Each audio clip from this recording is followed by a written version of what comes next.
사역을 할 때 가장 어려운 것 중에 하나는 이렇게 배분하는 사역을 할 때인 것 같습니다. 주일 식사가 300인분을 해야 될지 350인분을 해야 될지, 오늘 푸드트럭은 400인분을 해야 될지 500인분을 해야 될지, 동파는 200개를 만들어야 될지 300개를 만들어야 될지, 이런 게 굉장히 힘들어요.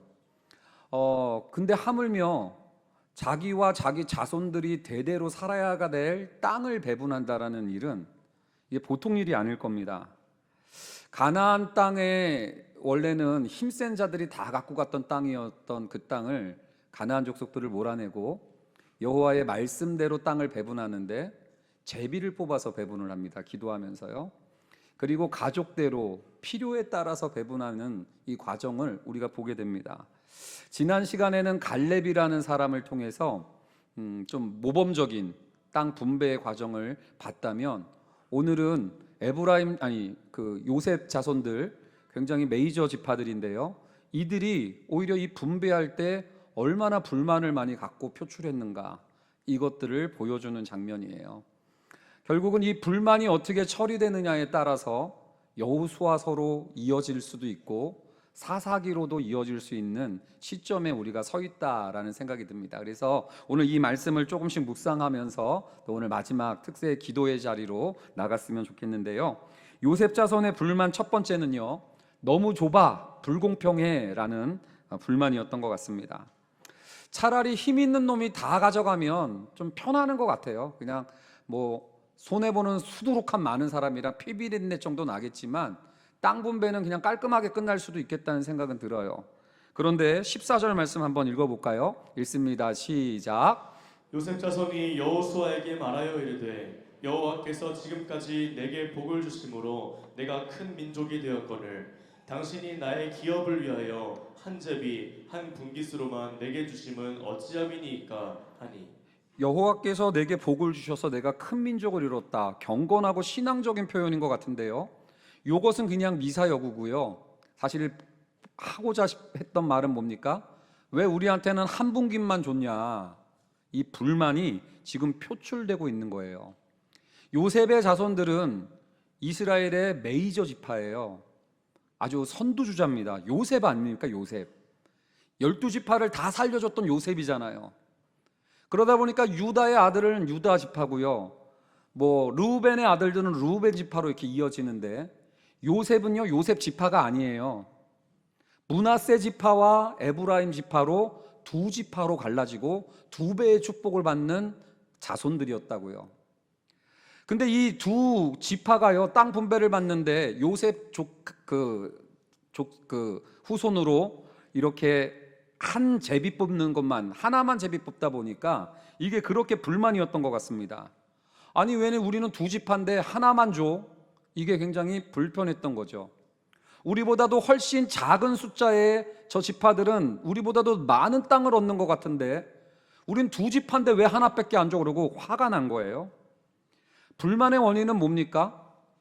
내가 한 것만큼 가져가야 된다라는 생각이에요.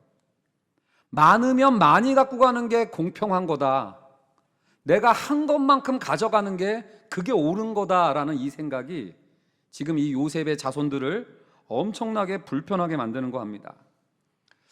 우리 성도님들 가정에도 사실은 이 생각이 우리의 가정을 굉장히 많이 힘들게 해요. 내가 한 게 얼만데 겨우 이것밖에 안 해, 나한테? 내가 한 게 얼만데? 또는 네가 한 게 뭐라고 저렇게 많이 가져가? 동생이 뭘 했다고 동생한테만 뭘 사줘요? 우리 집 얘기는 아니에요? 지금 와 있는 것 같아가지고. 여러분들, 이런 것들이 가나안어예요. 가나안어. 여러분들, 그러면서 내가 한 것만큼 가져가야 된다라는 이것으로 늘 갈등합니다. 그것 때문에 늘 서운해가고요, 그것 때문에 불편해하고요, 그 정의랑 공평, 이게 평등 이런 이름으로 오히려 서로를 아주 그냥 갈기갈기 찢어놓을 때가 사실은 많이 있는 게 사실 우리들이에요. 너무 분해, 이거 너무 불공평한 거 아니야? 노력해봐야 소용없어, 이미 기울어진 운동장이야, 불공정한 대우를 받으면서 살 바엔 차라리, 이러면서 상을 엎는 일들이 우리 가운데 굉장히 많아요. 불공평하다. 우리 성도님들은 좀 그런 마음이 가정이나 일터에서 힘들게 하지는 않습니까? 근데 가만히 살펴보면 진짜 불공평해서 그럴 때도 있겠지만 또 많은 경우는 우리의 기대나 우리의 욕심이 그렇게 느끼게 하고 그렇게 속여서 불필요한 분노와 불필요한 짜증에 우리를 시달리게 하는 것은 아닌지를 우리가 좀 묵상해 볼 필요가 있을 것 같아요. 요셉 자손은요, 큰 민족이고 두 지파라고 그랬잖아요. 근데 한 개만 뽑으니까 억울할 것 같죠. 그래서 제가 그림을 가져왔어요. 한번 여호수아서 막 분배할 때 보면 그 지파들 땅을 이렇게 분배하는 장면이 나오는데, 므낫세랑 에브라임이 보이십니까? 혹시 글자가? 좀 시력이 조금 떨어지십니다. 여기 보면 요단 동편에서부터 이미 므낫세는요 땅을 엄청 많이 받고요, 저기 노란색으로 가운데 노른자 땅을 다 차지한 게 요셉의 자손들이에요. 그 밑에 에브라임 지파도 있죠. 거의 반 이상을 찾아갔어요. 근데도 뭐예요? 욕심을 부리고 있는 거죠. 더 갖고 싶다라는 거예요. 그리고 왜 이렇게 얘기합니까? 우리가 많이 했다, 전쟁에서 우리가 앞장섰고 우리가 숫자도 많으니까 당연히 많이 갖고 가야 된다라고 그러면서 더 하면서 이렇게 욕심을 부리고 있고 이렇게 하는데, 자기는 오히려 불공정의 피해자다라고 생각하게끔 하는 게 우리들 가운데 있는 이러한 죄성이더라고요. 한원 목사님이 그런 얘기를 합니다. 하나님께 감사가 없고 불만이 많은 사람들을 보면 안 받은 사람이 아니라 욕심이 많은 사람들이라고요. 안 받아서가 아니라 욕심이 많아서 이런다라는 사실을 알려주더라고요. 마귀는 항상 조금 더 받아야 된다는 생각을 불어넣으면서 우린 불충분해, 나는 덜 받았어, 내가 한 게 얼만데 나한테 고작 이것밖에 안 해, 내가 이렇게 애써줬는데 남편이 이렇게 안 알아줘, 이런 식으로 생각하면서 우리가 더 불행의 길을 걷고 있다는 거죠. 그때 15절에서 여호수아가 조언을 해주는데 우리가 이걸 지혜로 받을 필요가 있을 것 같아요. 15절 말씀 읽습니다. 시작. 여호수아가 그들에게 이르되 내가 큰 민족이 되므로 에브라임 산지가 내게 너무 좁을진대 브리스 족속과 르바임 족속의 땅 삼림에 올라가서 스스로 개척하라 하니라. 공감해줘요. 그래, 너 크다, 너 큰 민족 맞다, 공로 세운 거 맞다, 그거 다 인정해 준 다음에요 뭐라 그러냐면, 또 다른 땅을 얻으려고 그러지 말고 지금 네가 있는 땅을, 산림 지역을 개척하라, 이런 얘기를 하는 거예요. 이 소리는 다른 얘기가 아니고요, 개척한다는 것은 나무를 자른다는 뜻이라고 그러더라고요. 나무를 잘라가지고 그 땅을 땅으로서 개발하면서 살 것을 요청하는 장면입니다. 지금 요셉의 자손들은요, 다른 사람 것만 보고 있어요. 그리고 그거랑 비교하면서 불공정했다, 불평등했다라고 원망하고 있어요. 다른 사람 거 보면서.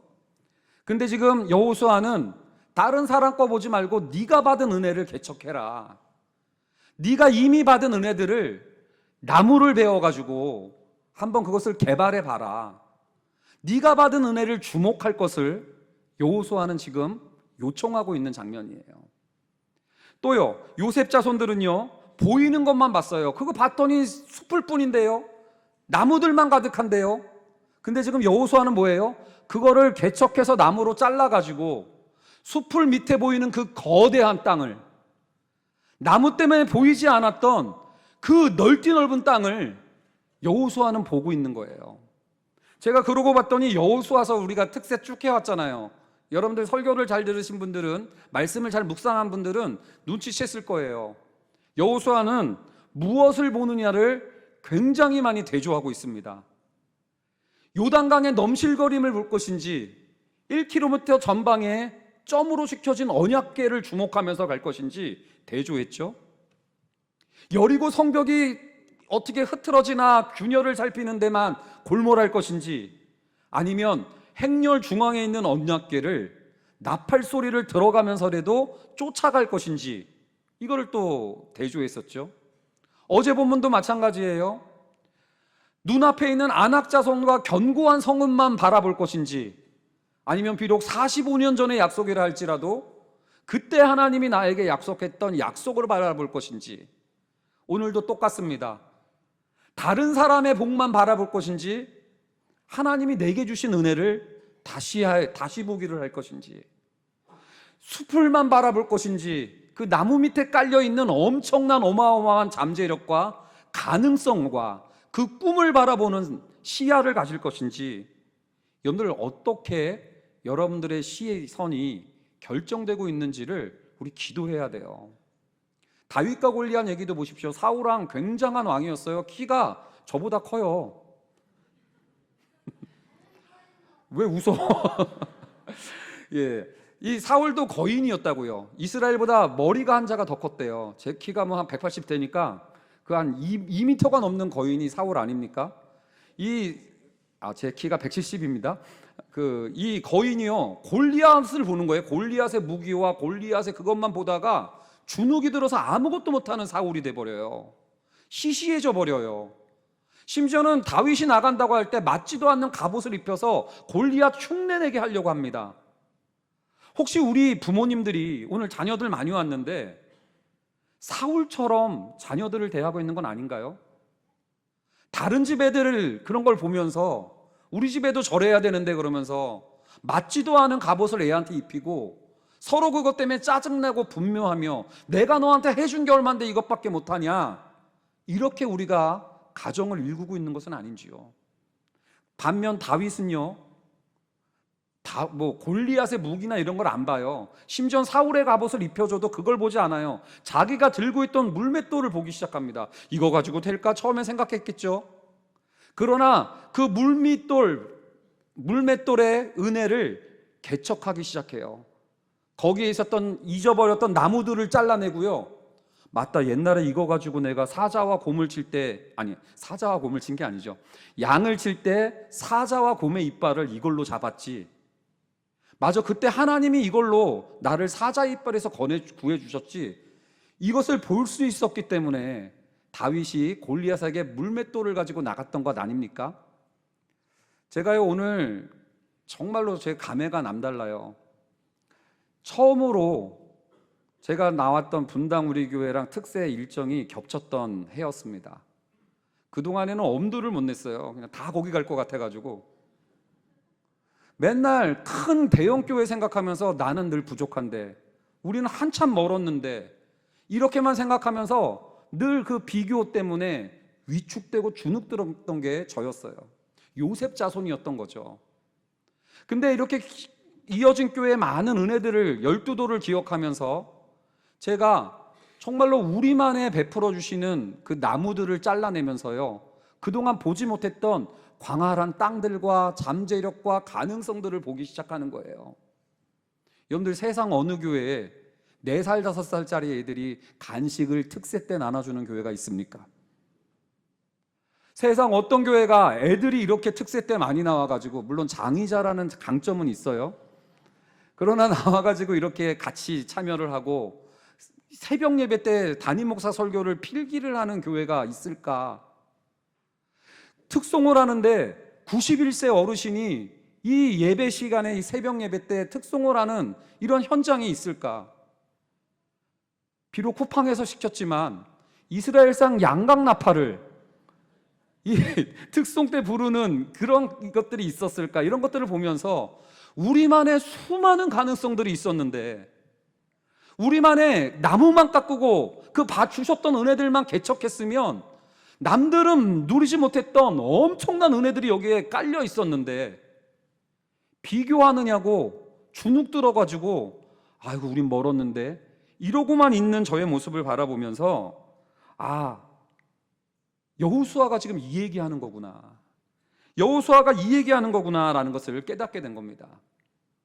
요셉 자손은요, 다른 지파는 저만큼 받았는데 난 왜 이만큼입니까? 이것만 보다가 자기를 여러 민족들 가운데 n분의 1로만 봐요. 여러 민족 가운데 하나일 뿐으로 자기를 규정을 합니다, 요셉 자손들은요. 근데 다윗은 어떻습니까?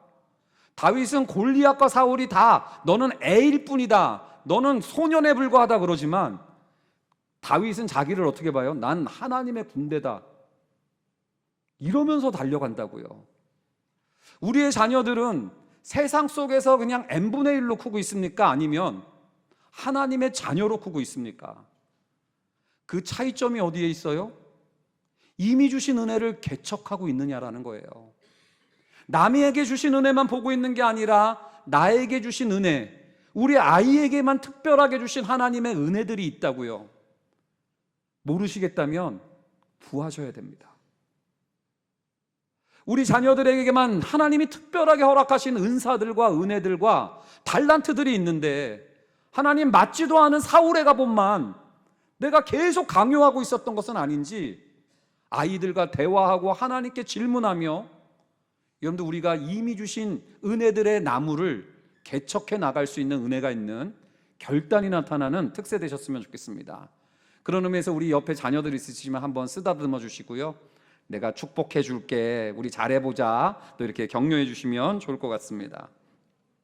요셉의 자손 불만 두 번째는요, 철병거 불가능해 라는 생각이었습니다. 16절 말씀 같이 읽어보겠습니다. 시작. 요셉 자손이 이르되 그 산지는 우리에게 넉넉하지도 못하고 골짜기 땅에 거주하는 모든 가나안 족속에게는 베스안과 그 마을들에 거주하는 자이든지 이스라엘 골짜기에 거주하는 자이든지 다 철병거가 있나이다 하니. 여러분들 넉넉하지도 못한다는 거, 그 살림은 넉넉하지 않다, 해보지도 않고 단정 짓는 거예요. 그리고 또 철병거가 있어서 안 된다, 마치 준비했던 것처럼 안 되는 이유들만 주저리 나열을 합니다.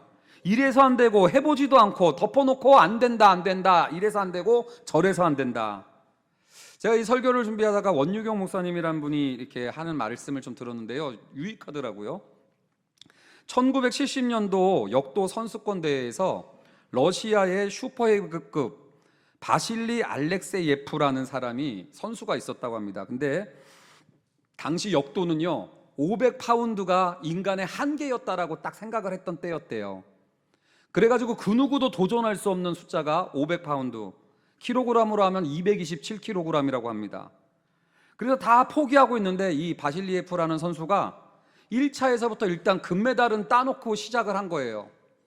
그리고 마지막 3차 시도 때 이젠 독보적으로 앞서서 역기 그거를 도전하는데 몇 파운드를 도전하나 봤더니 500파운드 도전했으면 했어요, 저는. 근데 499파운드를 도전합니다. 그리고 딱 해가지고 성공을 해요. 그래서 제가 성공하니까 더 아쉽더라고요. 1파운드만 더 해보지 499파운드밖에 안 했나. 그러고 이제 경기가 끝나나 했는데요, 갑자기 안내방송이 나옵니다. 안내방송이 나오더니 역기 개체를 잘못했다고, 다시 한번 재보니까 499파운드가 아니라 501.5파운드로 개체가 된 거예요. 한계를 넘은 거죠. 아무도 안 기뻐하네요. 근데 이건 안 된다라는 한계를 뛰어넘으면서부터요 희한한 일이 펼쳐져요. 이 선수가 7년 동안 80번이나 기록을 갈아치우고요, 이 선수만이 아니라 500파운드라는 한계를 그동안 한 번도 못 넘었는데 6명이나 되는 선수들이 500파운드를 다 넘더라는 거예요. 여러분, 이 생각의 한계, 이래서 안 되고, 철병거가 있어서 안 되고, 나무가 있어서 안 되고, 우리는 너무 많아서 안 되고, 이 한계 때문에 여러분들 아무것도 못한 채 여러분들 우리가 이렇게 시간을 허비하고 있는 것은 아닌가. 그러면서 그 원목사님이 이런 얘기를 합니다. 성공의 방정식이요, 실력 곱하기 열정. 실력이 5인데 열정이 2면 한 10 정도의 이제 능력치가 되겠죠. 근데 더 중요한 건 여기에 곱하기 사고방식이래요. 사고방식. 결국 이게 성공과 실패를 가늠한다고 그러더라고요. 실력과 열정은 5 곱하기 3이나 2 곱하기 4나 비슷비슷해요. 근데 사고방식이 마이너스가 될 때가 있다는 거예요. 아무리 실력과 능력이 탁월해도 사고방식이 마이너스, 한계를 짓는 생각이면 마이너스로 뚝 떨어진다는 사실이, 새벽에 곱새김 산수 얘기해서 죄송합니다. 여러분, 그러나 우리의 생각이 혹시 그 한계를 짓는 생각 때문에 역으로 가게끔 만들고 있는 것은 아닙니까? 우리 예수님이 하신 일이 뭐예요? 마이너스적인 생각을 하는 우리들에게 주님이 거기까지 같이 마이너스가 오셔가지고 마이너스 마이너스 하면 뭐? 네, 모를 줄 알았어요. 플러스가 되는 거죠. 그런 은혜로 우리의 생각을 역전시켜 주시는 은혜가 있을 줄로 믿으시기 바랍니다. 근데 왜 이렇게 생각이 마이너스가 되는가? 우리 17절 말씀 한번 같이 읽어볼게요. 17절 말씀 읽습니다. 시작. 여호수아가 다시 요셉의 족속 곧 에브라임과 므낫세에게 말하여 이르되 너는 큰 민족이요 큰 권능이 있은즉 한 분깃만 가질 것이 아니라. 여러분들 지금 여호수아가 우리는 왜 한 분깃밖에 안 주냐? 우린 큰 민족이니까 더 가져야 된다라고 하는 요셉 자손들에게 큰 민족이니까 더 가져야 되는 게 아니라 큰 민족이니까 철병거 무서워하지 않아도 된다. 큰 민족이니까 더 많이 가져야지만 된다라고 하면서 불편해했던 요셉 자손들에게 니네들은 큰 민족이니까 얼마든지 할 수 있다라는 힘을 불어넣고 있는 차이점을 보여줘요. 여러분들 왜 누구는 크니까 더 가져야 된다라고 나가고 누구는 크니까 할 수 있다로 나가고 왜 달랐을까요? 누구는 크니까 더 가져야 된다고 하다가 불평불만으로 가고 마이너스 사고방식이 되고 분열까지 흐르게끔 만들었던 반면 여호수아는 똑같이 컸는데 오히려 그것이 능력이 되게 하고 철병거도 괜찮다라고 하고 오히려 이 승리로 끌고 가는 이 차이점이 어디서 나오는지 아십니까? 우리의 자녀들과 여러분들의 재능과 시간과 물질과 모든 것들을 소유로 보느냐 아니면 소명으로 보느냐, 이 차이가 아닌가라는 생각이 들어요. 내가 모든 것들을 내 것이다라고 소유로 생각한다면 더 가지려고 늘 비교할 겁니다. 그러나 그것을 소명으로 활용하기 시작한다면 여러분들 그때부터 이미 주신 은혜들이 개척되어지고 무한한 가능성들이 여러분들에게 나타나리라 믿습니다. 그런 의미에서 소명으로 여러분들의 모든 것들을 재해석해낼 수 있는 귀한 성도님들 되시기를 바랍니다. 근데 제가 이 특세를 정리하면서요, 제가 우리가 반드시 무너뜨려야 될 성벽, 그 성벽이 무너지리라 했는데 어떻게 정리를 했냐면 하나님이 저한테 깊은 깨달음을 주셨던 게 여리고성이 저놈들 물리치는 게 아니라 내 안에 있는 성벽을 물리치는 거였구나를 깨닫게 해주신 거였어요. 그 대표적인 성벽이 뭐냐면 하나님의 어리석음을 멸시하는 내 교만, 그게 여리고 성벽이구나라는 것을 깨우쳤던 겁니다. 이게 이제 지난 수요일 날 제가 했던 설교인데요. 하나님은 왜 내 뜻과 달리 이렇게 해줘? 내 타이밍은 이건데 왜 이렇게 더디셔? 이때 이렇게 주셔야 되는데 하나님은 왜 양보하라는 거야? 아니 소유를 주셔야지 무슨 소명이야? 하나님은 어리석어. 이렇게 생각하는 그 마음이 우리로 하여금 하나님의 모든 권능을 다 놓치게 만든다라는 설교를 했었지 않습니까? 근데 그에 비해서 오늘 또 한 가지 반드시 우리가 뚫어야 될 만한 성문이 있다면 그것은 뭐냐면 은혜에 대한 반감이에요. 은혜에 대한 반감. 한번 이거 따라해 볼까요? 은혜에 대한 반감. 저는 모든 성도들이 은혜를 좋아할 줄 알았어요. 근데 저들 포함해서요, 우리가 은근히 은혜를 싫어해요. 우리는 내가 한 것만큼 받아가는 걸 공평이라고 생각합니다. 근데 자격 없는 자에게 거저 주시는 호의는 불편하게 한 거예요. 그럼 불공평을 보는 거예요. 동생이 한 것도 없는데 왜 쟤만 사주세요? 우리는 어릴 때부터 본성이 은혜를 거부하는 본성이에요. 성경에도 그러다 보니까 은혜에 대한 거부감을 갖고 있는 인사들이 굉장히 많이 나오죠. 대제사장들, 바리새인들, 서기관들, 당자네 집 첫째 아들, 포도원에서 6시에 고용된 사람들 모두 할 것 없이 주인이 뭔가 악했기 때문에, 거짓말을 했기 때문에 미워하는 게 아니라 주인이 은혜를 베풀기 때문에 미워해요. 여러분들은 어떻습니까? 혹시 하나님이 자격 없는 자에게 거저 주는 것 때문에 참지 못하고 있는 건 아닌가요? 그것 때문에 혹시 사람들을 한 것만큼 뺏어야 된다라는 생각으로 기브 앤 테이크를 놓치지 못하고 있는 거 아닌가요? 그래서 부부끼리도 양보를 못하고 한 것만큼 받아내야 된다라는 생각 때문에 화해를 못하고 있는 것은 아닌가요? 어쩌면 여러분들 우리들도 은혜에 대한 반감을, 거부감을 갖고 있는 존재인 수도 있어요. 제가 오늘 말씀을 준비하다가 요셉 자손이 그렇구나. 은혜로 제비 뽑고 모든 필요를 나눠주시는 하나님인데 한 것만큼 갖고 가야 된다라고 화를 내고 있는 겁니다. 너나 할 것 없이 모두 가족에 따라서 나눠 준다고 얘기를 하는데 힘 있는 사람, 많은 사람이 더 가져가야 된다고, 그게 공평이고 그게 평등이라고 주장하면서 분노하고 있는 요셉 자손을 보고 있는 것이죠. 혹시 우리는 어떻습니까? 우리는 어떤 면에서 있는 만큼 받아야 된다라는 그 은혜 없는 세상을 살기에 우리의 가정을 나도 모르게 여리고로 만들고 가나안으로 만드는 그런 불편함을 만들고 있지는 않은지. 그래서 이렇게 혼란스럽고 복잡할 때 하나님께서 18장 1절을 우리에게 마지막으로 주셨어요. 18장 1절 말씀 읽습니다. 시작. 이스라엘 자손의 온 회중이 실로에 모여서 거기에 회막을 세웠으며 그 땅은 그들 앞에서 돌아와 정복되었더라. 하나님의 은혜 받은 백성들조차도 은혜 없는 비은혜의 세계를 살아갈 때, 하나님께서 복잡할 때, 그거 가지고 힘들 때 하나님께서 하나 하신 작업이 있다면 그게 바로 18장 1절입니다. 여기 보면 온 회중이 실로에 모여서 거기에 회막을 세웠다라는 얘기가 나와요. 이건 뭡니까? 여태까지 이스라엘의 본지는 길갈에 있었다고요. 근데 실로라는 지역으로 본진을 옮겨와요. 그리고 거기에 회막을 세우고 예배를 드리기 시작합니다. 혹시 우리 은혜에 대한 갈망이 사라지고 있습니까?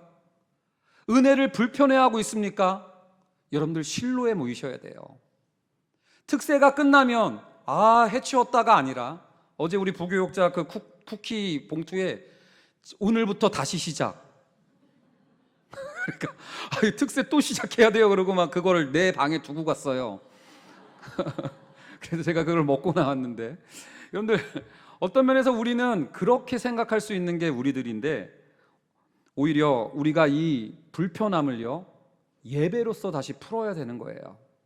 은혜에 대한 목마름이 사라질 때, 특세 끝났다고 또 그 헛헛한 마음을 방치하지 마시고 수요 예배의 자리로, 또 주일 예배의 자리로, 새벽 예배의 자리로 오셔서 여러분들 은혜 없이 살아가는 우리 가정, 은혜를 잃어버린 채 조건과 자격과 비교와 경쟁과 기브앤테이크로 자녀들을 옥죄고 부부관계를 맺고 부모님을 그렇게 대하며 교회에서 그렇게 신앙생활하는 우리들이 은혜를 회복하는 실로에 모이기를 원합니다. 실로는 피스메이커라는 뜻이에요. 그때 여러분들이 진정으로 하나 될 수 있는 바늘과 같은 연결할 수 있는 헤브론의 사람들이 되리라 믿습니다. 오늘 우리 이어진 교회 모든 성도님들 실로에서 만나기를 주님의 이름으로 축원드립니다.